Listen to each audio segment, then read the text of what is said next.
Guys, कैसे हैं आप सब दोस्तों। आई होप आप सब अच्छे होंगे, अपने घर में सुरक्षित होंगे और आपकी पढ़ाई कम नहीं हुई होगी। और इस विपरीत परिस्थिति में भी मोटिवेटेड रहिए, क्योंकि यही एक अच्छा समय है सबसे आगे निकलने का, कुछ नया सोचने का। क्योंकि इतने अच्छे टाइम रेगुलर वे में शायद ही कभी मिलते हैं। माना कि विपरीत परिस्थिति है, फिर भी आपको ये सोचना चाहिए और आगे निकलना चाहिए। तो हमारे सामने ये जो वीडियो है, संवैधानिक संशोधन परीक्षा में सिर्फ इन्हीं से सवाल आएंगे और ये मोस्ट इम्पॉर्टेंट जो भी अभी रिसेंट के एग्ज़ाम में पूछे जाएंगे उन पर ये स्पेशली बेस्ड है। इससे पहले इंपॉर्टेंट जजमेंट की वीडियो आ चुकी है, और भी पॉलिटी के सेक्शन में आप जाएंगे तो जो आपके वीडियो एग्ज़ाम में आएंगे वही सारे वीडियो पब्लिश कर दिए जा चुके हैं। टेलीग्राम में लिंक है, लिंक से ज़रूर जुड़ जाइएगा, क्योंकि उससे सब अपडेटेड रहेंगे आप। पहला जो हमारे सामने कॉन्स्टिट्यूशनल एक्ट है वो है 101 कॉन्स्टिट्यूशनल अमेंडमेंट एक्ट, 101वां संवैधानिक संशोधन अगर हिंदी में बात करूं तो। सबसे पहला ये याद क्या करना है कि ये पास हुआ था 2016 में। 1 जुलाई को जीएसटी दिवस मनाया जाता है, तो आई होप 1 जुलाई को ये लागू कर दिया गया था पूरे देश में। अब इससे आपको क्या याद रखना है, introduction of GST article 246A का एक नया प्रोविज़न किया गया। इस आर्टिकल को तो ज़रूर याद रखिएगा हर हाल में। मैंने कहा है इसमें जितनी भी चीज़ें हैं प्लीज़ उसे नोट डाउन करिए, दीवार पे चिपकाइए और अपने सामने रखिए। 1 से 2 क्वेश्चन पक्का आना ही आना है इसमें से। और दूसरा जो है 279A जीएसटी काउंसिल, जिसका जो है प्रेसिडेंट के द्वारा इसे रिकमेंड करके बनाया जाएगा।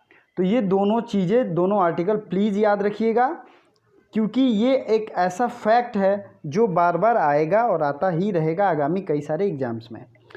नेक्स्ट है हमारे सामने 102 constitutional amendment act. 102 constitutional amendment act क्या था, तो अगर आपने मेरे रिसेंट के पॉलिटी के वीडियोस देखे होंगे, पॉलिटी के प्लेलिस्ट में आप जाएंगे तो आपको वहाँ पे आर्टिकल्स की वीडियो मिलेगी। उस आर्टिकल्स वीडियो में मैंने पढ़ाया था 338A पढ़ाया था उसमें, और ये कहा था कि national commission of schedule caste 338 है और national commission of schedule tribe 338A है, जिसमें मैंने ट्रिक से भी आपको बताया था। और अगर आपको पता है तो आप कमेंट करके ये बताइए ये जो दोनों कमीशन है ये अलग अलग कब हुआ, ठीक है। और अब मैं आपको ईयर बता देता हूँ 2003, बट आपको कॉन्स्टिट्यूशनल अमेंडमेंट एक्ट बताना है, ठीक है। वो मुझे याद है, लेकिन मैं देखना चाहता हूँ कि आप लोग कितनी मेहनत कर रहे हैं। नेशनल कमीशन ऑफ SC/ST कब बटा, कब 2 भागों में बट गया। 102वां संविधान संशोधन था, इसमें नेशनल कमीशन ऑफ बैकवर्ड्स की बात की गई थी, national commission of backward NCB, और एक आर्टिकल जोड़ा गया 338B, ठीक है। कॉन्स्टिट्यूशनल अमेंडमेंट एक्ट 2018 इसे कहते हैं।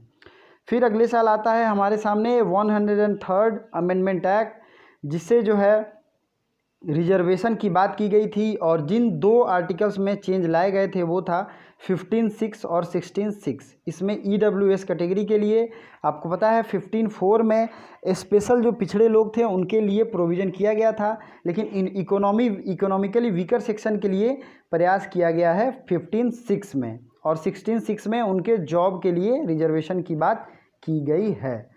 तो आप इसको भली भांति जानते होंगे और इससे रिलेटेड सारी कंट्रोवर्सी भी जानते होंगे, तो प्लीज़ इसे याद रखिएगा।